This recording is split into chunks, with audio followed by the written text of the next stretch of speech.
Methodology researcher के पूरे research work का ब्लूप्रिंट होता है, मतलब कि कार्य योजना होती है। इसमें फर्स्ट पॉइंट इंट्रोडक्शन ये क्या करेगा रिसर्चर कि इसमें वो अपने चैप्टर का जो मैथोडोलॉजी चैप्टर है ये वाला, इसका एक शॉर्ट इंट्रो देगा।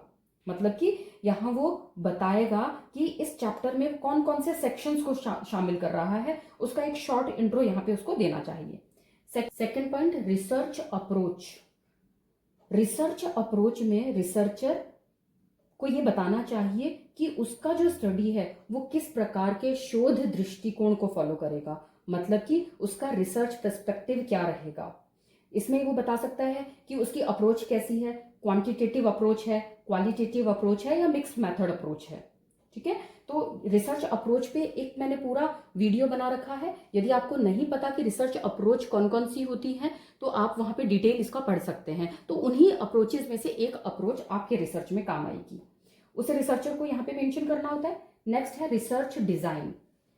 रिसर्च डिजाइन जो होता है वो पूरे रिसर्च का योजना कह सकते हैं, पूरा उसका एक तरीके से फ्लो चार्ट होता है जिसमें रिसर्चर बताता है कि वो डेटा को कैसे कलेक्ट करेगा और उसका एनालिसिस कैसे किया जाएगा। मतलब कि उसका जो रिसर्च डिजाइन है वो डिस्क्रिप्टिव होगा, एक्सपेरिमेंटल होगा, को रिलेशनल होगा, सर्वे रिसर्च डिजाइन होगा, केस स्टडी डिजाइन होगा। कौन सा रिसर्च डिजाइन है उसे मेंशन करना है और उसका डिटेल देना है। मैं ये कहूं कि यहाँ पे जो भी पॉइंट्स हैं, है ना, जितने भी पॉइंट्स हैं उनको लिखते हुए रिसर्चर को ये ध्यान रखना चाहिए कि जो भी है वो उसने क्या लिया है और क्यों लिया है ना, व्हाट एंड वाई का आंसर उसे हर पॉइंट में देना चाहिए। नेक्स्ट है पॉपुलेशन ऑफ द स्टडी, उसको मेंशन करनी होती है। पॉपुलेशन क्या है कि उन सभी पर्सन्स, मैं कहूं व्यक्ति, है ना, या हम कहें यूनिट्स का एक पूरा ग्रुप होता है जिन पर कि रिसर्चर का रिसर्च केंद्रित होता है, सेंटर्ड होता है। ठीक है, तो ये पॉपुलेशन ऑफ द स्टडी में टारगेटेड पॉपुलेशन और एसेसिबल पॉपुलेशन उसे मेंशन करनी होती है। मैं एक एग्जांपल लेकर के आपको बताती हूं कि यदि राजस्थान के सभी सेकेंडरी स्कूल के टीचर्स यदि टारगेटेड पॉपुलेशन है ना, लेकिन केवल किसी एक सिटी के शिक्षक या किसी एक सिटी के जो टीचर्स हैं उनको यदि हम स्टडी में शामिल कर रहे हैं तो वो क्या हो जाएगा, एसेसिबल पॉपुलेशन हो जाएगी। ठीक है, तो पूरे राजस्थान की यदि हम माने तो वो तो टारगेटेड पॉपुलेशन हो गई, और किसी सिटी जहां तक कि वो रिसर्चर रिसर्च को लिमिट कर रहा है वो उसकी एसेसिबल पॉपुलेशन हो जाएगी। थर्ड है सैंपल और सैंपलिंग टेक्निक। नॉर्मली हम जानते हैं कि पूरी पॉपुलेशन पर जो है रिसर्च करना संभव नहीं होता, इसीलिए रिसर्चर क्या करता है, सैंपल को चूज करता है। तो सैंपल और सैंपल टेक्निक में उसे सैंपल साइज बताना चाहिए, सैंपलिंग मेथड्स बताने चाहिए और सैंपलिंग प्रोसीजर भी उसको मेंशन करना चाहिए। ठीक है, तो सैंपल साइज में उसे बताना होगा कि उसने कितने पार्टिसिपेंट्स मींस कितने पार्टिसिपेंट्स को शामिल किया है, मतलब किस नंबर में बताना होगा कि उसका सैंपल साइज क्या है। सैंपल मेथड जैसे कि रैंडम सैंपलिंग ली है उसने, स्ट्रैटिफाइड ली है, पर्पसिव ली है, जो भी उसने लिया है उसको डिटेल में बताए और उस सैंपल को चूज करने का पूरा प्रोसीजर उसको बताना होता है कि उसने किस प्रोसेस से उसको चूज किया है। नेक्स्ट है वेरिएबल ऑफ द स्टडी।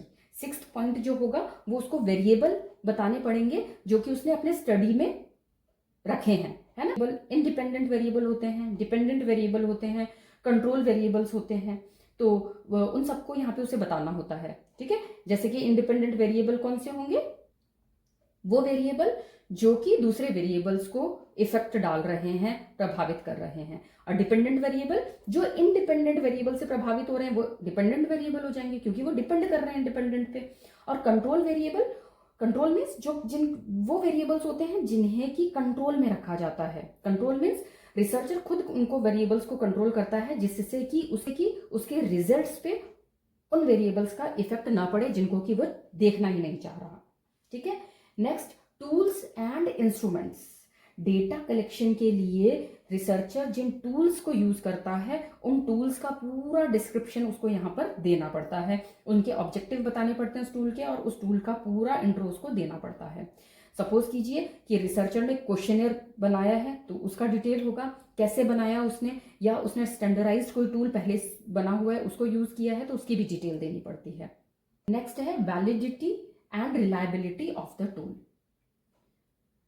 कोई भी टूल जो रिसर्चर ने यूज किया है उसकी हम कहें कि उसकी गुणवत्ता का मूल्यांकन करना बहुत जरूरी होता है, और उसकी गुणवत्ता, उसकी क्वालिटी को मापने के लिए उसकी वैलिडिटी और रिलायबिलिटी चेक की जाती है। ठीक है, तो टूल की जो वैलिडिटी है उसको भी वो क्या करेगा, मापेगा और उसको मेंशन करेगा, है ना। वैलिडिटी क्या होता है कि टूल जो है वास्तव में वही माप रहा है या नहीं जो कि उसे मापना चाहिए, है ना, जो कि उसे मेजर करना चाहिए, तो वैलिडिटी हो जाती है। और रिलायबिलिटी क्या होती है कि टूल जो है ना वो कितना स्थिर है, या मैं ये कहूं कि विश्वसनीय है, मतलब कि टूल कितना स्थिर और विश्वसनीय माप प्रदान कर रहा है। वैलिडिटी और रिलायबिलिटी टूल्स की निकाली जाती है और उसे फिर रिसर्चर को इस सेक्शन में मेंशन करना पड़ता है। इन सब पे भी आगे आने वाले टाइम में वीडियो, एक एक पॉइंट पे एक वीडियो बनेंगे जिससे कि आपको ये डिटेल में समझ में भी आएगा। अभी हम सिर्फ राइटिंग पार्ट देख रहे हैं कि आपको क्या क्या मेंशन करना होता है। नेक्स्ट है डेटा कलेक्शन प्रोसीजर। इस सेक्शन में डेटा कलेक्शन रिसर्चर ने कैसे किया है उसका पूरा प्रोसीजर उसे लिखना होता है।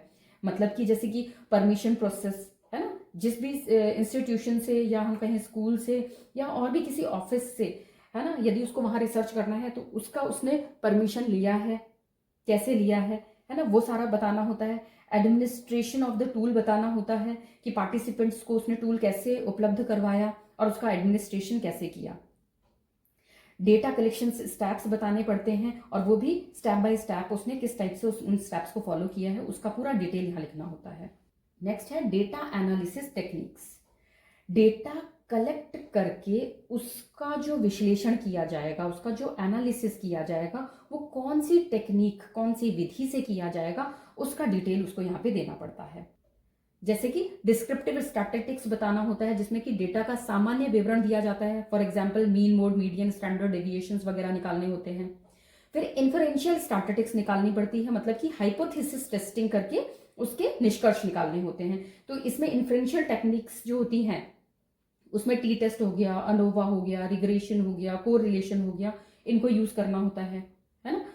इसके अलावा जो सॉफ्टवेयर, यदि वो सॉफ्टवेयर के थ्रू एनालिसिस कर रहा है तो कौन सा सॉफ्टवेयर यूज कर रहा है, SPSS यूज कर रहा है, R सॉफ्टवेयर यूज कर रहा है, एक्सेल यूज कर रहा है, उन सबकी डिटेल यहाँ पर उसको देनी होती है।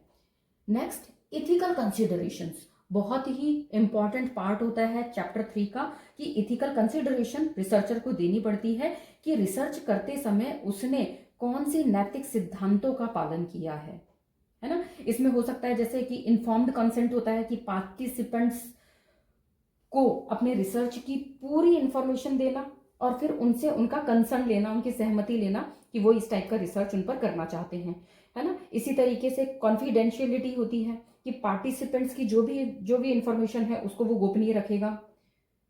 एनोनिमिटी होती है जिसमें कि पार्टिसिपेंट्स की पहचान को सुरक्षित रखा जाएगा। इस टाइप से कुछ एथिकल कंसिडरेशंस मैंने एक दो यहाँ पे बता दिए हैं। बहुत से डिटेल एथिकल कंसिडरेशंस होते हैं जिन्हें कि आप अपने रिसर्च में फॉलो करते हैं, उन्हें यहाँ पे मेंशन करना होता है। लास्ट में आप चैप्टर 3 में चैप्टर समरी दे सकते हैं एक एक लाइन में कि इन पॉइंट्स में आपने अपने स्टडी के अंदर किन किन चीज़ों को लिया है, उन्हें एक एक लाइन में आप यहाँ पे बना करके एक चैप्टर समरी को डिजाइन कर सकते हैं। ये हो गया चैप्टर नंबर 3। नेक्स्ट वीडियो में हम चैप्टर 4 के पॉइंट्स को डिस्कस करेंगे कि चैप्टर 4 में कौन कौन से पॉइंट्स को लिया जाता है। Till then good bye, and if you skipped the chapter 1 and 2 watch these videos. And one more information for you scholars, अगर आप conferences, research work, seminar, faculty recruitment और अदर रिलेटेड अपॉर्चुनिटीज़ की regular update चाहते हैं तो मेरे Telegram channel doctor Mridula research spear को जाकर के ज्वाइन करें, लिंक डिस्क्रिप्शन बॉक्स में अवेलेबल है।